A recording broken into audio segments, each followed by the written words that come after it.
Bonjour, dans cette vidéo, il faudra déterminer le PGCD de deux entiers naturels en utilisant la décomposition en produit de facteurs premiers de chacun de ces deux entiers naturels. Donc les nombres, ça va être 540 et 168, et ensuite on fera avec 810 et 1764. Et donc à chaque fois ici, donc une dernière fois, il va falloir déterminer le PGCD de ces deux nombres A et B en utilisant la décomposition en produit de facteurs premiers. Vous pouvez appuyer sur pause.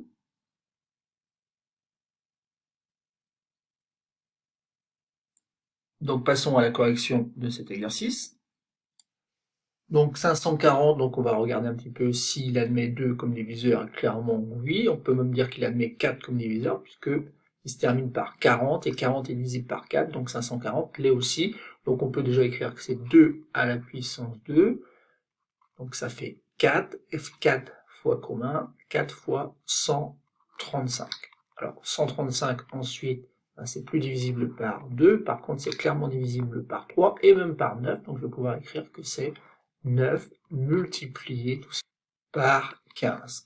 Ah, bah c'est presque gagné, puisque du coup, sans calculatrice, on trouvait que c'était 2 à la puissance 2. Multiplié ici, bah, je vais sortir un 3, donc ça fait 3 à la puissance 3, multiplié par 5. Donc ainsi, on a la décomposition du nombre 540 en produit de facteurs premiers, décomposition qui est unique, à l'ordre près.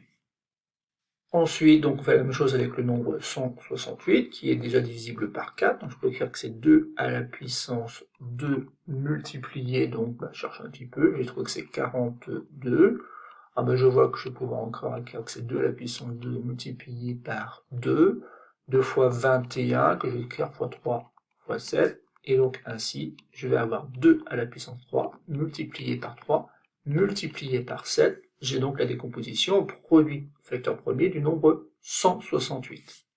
Ensuite, on observe un petit peu ces deux décompositions, donc on a 2 à la puissance 2 et on a 2 à la puissance 3. Ça veut dire qu'en fait ici, 2 puissance 2 divise à la fois 540 et 168. Ensuite, il y a aussi le nombre 3 qui apparaît dans les deux décompositions. Il y a la puissance 1 ici et la puissance 3 ici.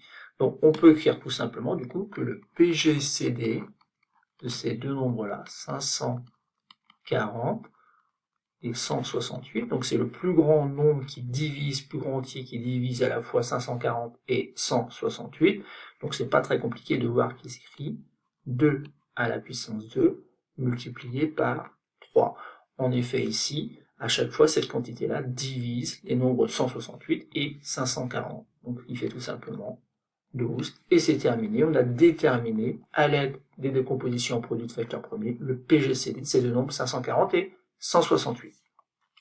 On va utiliser la même méthode, bien sûr, pour le petit b. Donc, on a 810 à décomposer. Donc, déjà, ici, on voit que 2 est un diviseur de 810. Donc, ça fait 2 multiplié par 405. 405, eh ben, assez rapidement, on voit que 9 divise 405, donc 3 au carré, multiplié par 45, on touche au but puisque ça fait 2, multiplié donc par 3 au carré, et 45, donc c'est 9 multiplié par 5, autrement dit 3 au carré multiplié par 5. Et on va obtenir comme décomposition, donc 2 multiplié par 3 à la puissance 4, multiplié par 5.